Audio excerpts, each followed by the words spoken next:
आज की 10 बड़ी एक्शन पैक्ड रिपोर्ट्स देखिए।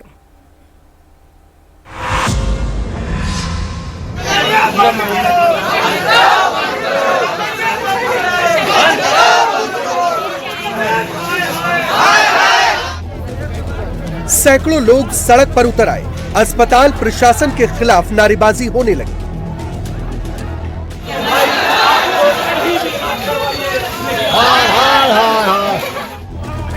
पब्लिक ने सड़क पर कैंडल जुलूस निकाला। अस्पताल को बंद करने और स्टाफ पर एक्शन की डिमांड की गई।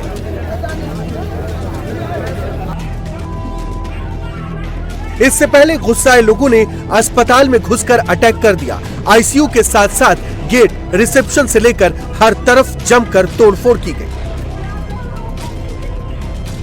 ये बवाल बिहार के मोतिहारी में हुआ, जहां छतौनी थाना इलाके के प्राइवेट अस्पताल रहमानिया मेडिकल सेंटर में किडनी ऑपरेशन के दौरान एक मरीज की मौत हो गई, जिसके बाद गुस्साए परिजनों ने अस्पताल में बवाल काट दिया। तोड़फोड़ के दौरान अस्पताल स्टाफ ने छिपकर जान बचाई। वहीं मौके पर पहुंची पुलिस ने लोगों को शांत करवाया, लेकिन शाम को मोतिहारी के लोगों ने मरीज की मौत की जांच करवाने की मांग को लेकर उर्दू लाइब्रेरी से गांधी चौक तक कैंडल जुलूस निकाला। वहीं अस्पताल डायरेक्टर ने तोड़फोड़ में करीब 20 लाख का नुकसान होने और हंगामे की वजह से एक मरीज बच्चे की मौत का आरोप लगाया है। पूरे मामले की जांच प्रशासन ने शुरू कर दी है। नेशनल हाईवे पर छोटा हाथी पिकअप गाड़ी ऐसे अनकंट्रोल हो गई कि हवा में कई राउंड कलाबाजियां खाती हुई दूसरी साइड की सड़क पर आ रही पिकअप गाड़ी पर जा गिरी।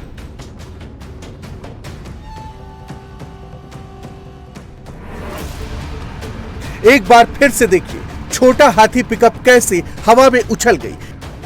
1, 2, 3 बार पलटी और कैसे सड़क पर उल्टी होकर जा गिरी।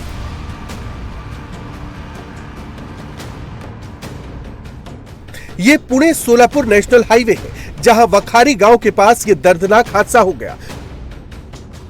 पुणे से सोलापुर की ओर जा रही पिकअप गाड़ी अचानक ड्राइवर के कंट्रोल से बाहर हो गई और डिवाइडर क्रॉस करती हुई दूसरी साइड की सड़क पर जा गिरी। गाड़ी की स्पीड इतनी थी कि डिवाइडर से टकराने के बाद भी गाड़ी नहीं रुकी। वो सीधे जाकर दूसरी सड़क पर आ रही पिकअप से टकरा गई। इस दर्दनाक हादसे में ड्राइवर की मौत हो गई, जबकि दूसरी पिकअप के ड्राइवर को भी काफी चोट आई है। अब पुलिस मामले की जांच कर रही है। पीले पंजे की एक चोट पड़ी तो मकान का एक हिस्सा भरभरा कर गिर गया।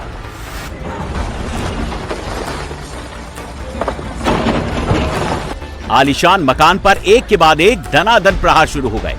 देखते ही देखते पूरा घर जमींदोज हो गया। कुछ घंटों के एक्शन के बाद ही सीन बदल गया। हर तरफ मलबा ही मलबा जमा हो गया। यह बुलडोजर एक्शन वाराणसी में किया गया, जहां पुलिस लाइन के कचहरी रोड पर बुलडोजर फुल स्पीड में चला। सबसे पहले कचनार शहीद मजार की अवैध दीवारें तोड़ दी गई। दायम शाह मस्जिद की आड़ में किए गए अवैध निर्माण को ढहाया गया। पूर्व हॉकी दिग्गज पद्मश्री मोहम्मद शाहिद के घर पर भी बुलडोजर चला। करीब 1 दर्जन से ज्यादा मकानों को ध्वस्त किया गया। बुलडोजर एक्शन के दौरान सिक्योरिटी के भी पुख्ता इंतजाम थे। 3 थानों की पुलिस आरएएफ के साथ दंगा नियंत्रण गाड़ी में मौजूद रही। पुलिस के करीब 200 जवान तैनात रहे। ऐसा नहीं है कि बुलडोजर एक्शन यूं ही चलाया गया। 4 लेन सड़क के बीच आने वाले 71 घर मालिकों को 3 करोड़ 52 लाख रुपए मुआवजा दिया जा चुका है। पुलिस लाइन से कचहरी तक सड़क को 60 मीटर चौड़ा किया जा रहा है।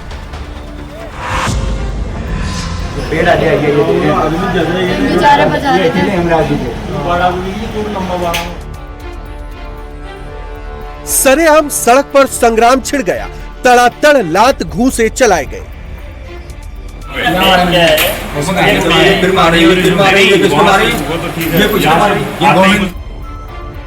दबंगों के एक गुट ने कोचिंग सेंटर पर धावा बोल दिया। दनादन डंडे और रॉड बरसाने लगे। अब अपने ड्राइवर साहब है ना, उस पे ही देखो। हमलावरों ने कोचिंग के ड्राइवर को भी नहीं छोड़ा। थप्पड़ों मुक्कों से टारगेट पर ले लिया। ये देखो ड्राइवर साहब के, ये थोड़ा लंबा वाला बच के गया। ये पीला वाले को देखना, आप पीले वाले। ये राजस्थान का टोंक है, जहां कोचिंग सेंटर के बाहर जमकर बवाल हुआ। डंडे और रॉड लेकर पहुंचे 15 से 20 भाईजानों की भीड़ ने हमला बोला और पहले कोचिंग के अंदर घुसकर कोचिंग सेंटर के मालिक को पीटा, बाद में बाहर खींचकर सड़क पर भी लोगों के सामने जमकर पिटाई कर डाली। ड्राइवर को दौड़ा दौड़ा कर मारा गया। दरअसल कोचिंग में पढ़ने वाली एक नाबालिग हिंदू छात्रा के साथ एक भाईजान ने न सिर्फ बदतमीजी की बल्कि छात्रा को ब्लैकमेल, धमकी और किडनैपिंग की भी कोशिश करने लगा। छात्रा ने जब ये बात कोचिंग संचालक को बताई तो कोचिंग संचालक ने दबंग को मना किया, जिससे नाराज भाईजान अपना गैंग लेकर आ धमका और जमकर मारपीट होने लगी। वारदात से नाराज लोगों ने नेशनल हाईवे 52 पर प्रदर्शन भी किया और आरोपियों पर सख्त एक्शन की डिमांड की। पुलिस मामले की जांच में जुटी है। वड़ा वड़ा वड़ा वड़ा वड़ा अरे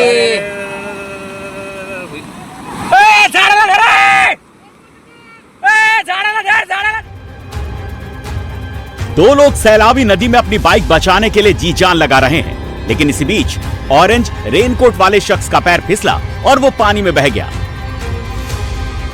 नदी का पानी पुल के ऊपर से तेजी से बह रहा है। नीले रंग की शर्ट पहने आदमी बाइक लेकर धीरे धीरे पुल पार करने की कोशिश कर रहा है। ऑरेंज कलर का रेनकोट पहने शख्स पीछे से बाइक का बैलेंस बनाते हुए धक्का दे रहा है। तभी पानी की हाई स्पीड से मोटरसाइकिल का बैलेंस बिगड़ गया और बाइक की दिशा में जाने लगा। दोनों लोग बाइक को बचाने की कोशिश करने लगे, लेकिन सैलाबी नदी के सामने इनकी ताकत ज्यादा देर तक टिक नहीं पाई। ऑरेंज रेनकोट वाला आदमी तेजी से नदी में बह गया और भारी भरकम मोटरसाइकिल भी नीले रंग के शर्ट वाले के हाथ से छूट गई। वड़ा वड़ा वड़ा वड़ा वड़ा अरे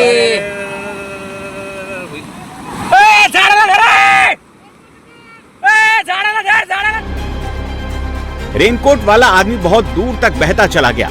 हालांकि काफी दूर तक बहने के बाद आदमी ने किसी तरह एक पेड़ की डाली पकड़ ली और उसकी जान बच गई। वड़ा वड़ा वड़ा वड़ा वड़ा अरे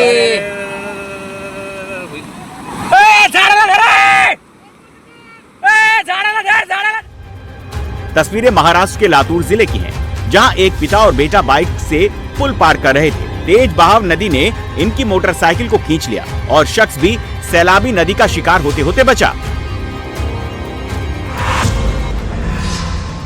ब्लैक कार वाला चलते चलते अचानक से गाड़ी को ब्रेक मारकर रोकता है, फिर रिवर्स करके पीछे स्पोर्ट्स बाइक वाले को टक्कर मारकर गिरा देता है।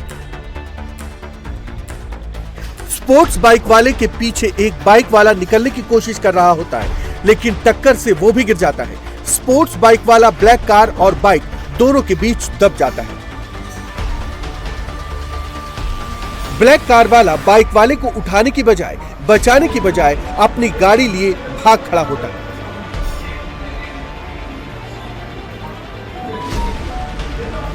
स्पोर्ट्स बाइक वाला खुद उठ खड़ा होता है और फिर अपनी भारी भरकम गाड़ी उठाता है।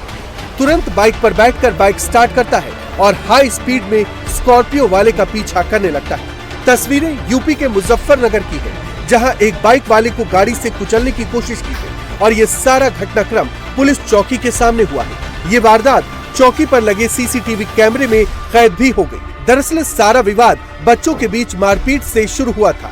आरोप है कि मारपीट की शिकायत करने के बाद ये जानलेवा प्रहार किया गया है। पुलिस ने दोनों पक्षों का मुकदमा दर्ज कर लिया है। रात का वक्त है, लोग आ जा रहे हैं। इस बाइक पर दो लोग सवार हैं। इस कार से थोड़ी ही दूरी पर दोनों रुकते हैं। बाइक पर पीछे बैठा शख्स उतरता है, पहले मकान पर बम से हमला करता है और फिर कार पर बम से हमला कर देता है।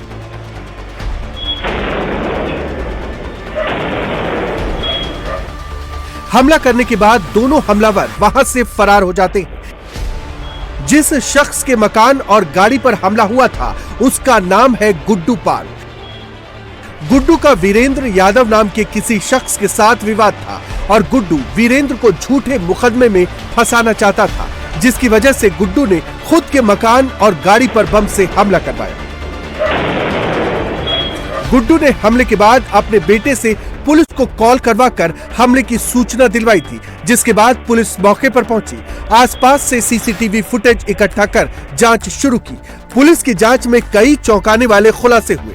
पहले गुड्डू ने खुद को विधायक राजूपाल हत्याकांड का गवाह बताकर झूठी खबरें वायरल करवाई। उसके बाद वीरेंद्र को फंसाने के लिए बम से हमला करवाया। गुड्डू ने राजूपाल हत्या में खुद को गवाह इसलिए बताया ताकि पुलिस केस को गंभीरता से ले और वीरेंद्र पर कार्रवाई करे। गुड्डू ने हमलावरों को 5,000 रुपए भी दिए थे।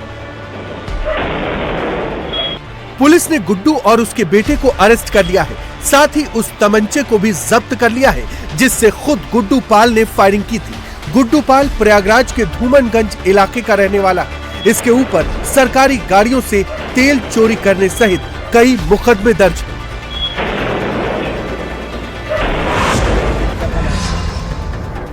महंगी महंगी कारें आधी पानी में डूब गई हैं। आलीशान बिल्डिंग्स के ग्राउंड फ्लोर जलमग्न हो गए हैं। पूरी सोसाइटी में मटमैला पानी भरा हुआ है। जहां देखो वहां पानी ही पानी दिखाई दे रहा है। इतना पानी भरा हुआ है कि लोगों के घुटने तक पहुंच चुका है।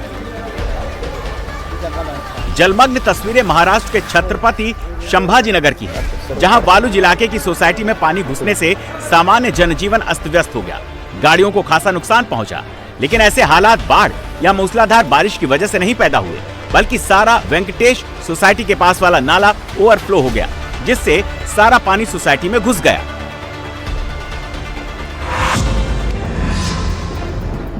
ये प्रयागराज के मुठ्ठीगंज इलाके का दृश्य है। काली स्वांग प्रोग्राम में बड़ी संख्या में लोग शामिल हुए। ढोल नगाड़े बज रहे हैं।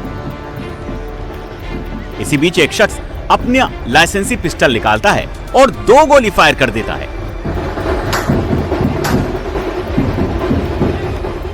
फिर शख्स अपने पिस्टल को रख देता है। ढोल नगाड़े की थाप पर लोग परफॉर्म करने लगते हैं। फिर कुछ मिनटों बाद शख्स फिर से पिस्टल निकालता है और इस बार 1-2 नहीं, ताबड़तोड़ 8 गोली फायर करता है।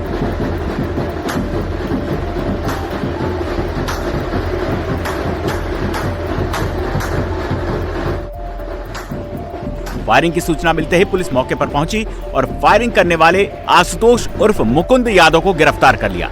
उसके लाइसेंसी पिस्टल को जब्त कर लिया। आशुतोष पेशे से सर्राफा व्यापारी है। पुलिस ने बताया कि आशुतोष पर शस्त्र अधिनियम के तहत कार्रवाई की जा रही है। ये शख्स नाबालिग से दुष्कर्म का आरोपी है। नाम है शारिक। पुलिस के साथ एनकाउंटर में इसके पैर में गोली लगी है। शारिक यूपी के मुरादाबाद के मझोला इलाके का रहने वाला है। मझोला की ही 8 साल की बच्ची के साथ दुष्कर्म करने के बाद से वो फरार था। मझोला के मनोहरपुर में महिला पुलिस की मिशन शक्ति टीम गाड़ियों की चेकिंग कर रही थी। शारिक ई रिक्शा लेकर वहां से गुजर रहा था। महिला पुलिसकर्मियों ने जब शारिक को रुकने का इशारा किया तो शारिक ने रुकने की बजाय ई रिक्शे को तेजी से भगाया और महिला पुलिसकर्मियों पर फायरिंग कर दी। महिला पुलिसकर्मियों ने भी जवाबी कार्रवाई की, जिसमें शारिक के पैर में गोली लगी, जिसके बाद वो भागने में नाकाम हो गया। एनकाउंटर के बाद घायल शारिक को अस्पताल में भर्ती करवाया गया, जहां उसका इलाज जारी है। सीओ सुनीता दहिया ने बताया कि पूछताछ में शारिक ने दुष्कर्म की बात कबूल की है। पुलिस की टीम को शारिक के पास से अवैध तमंचा और ई रिक्शा बरामद हुई है।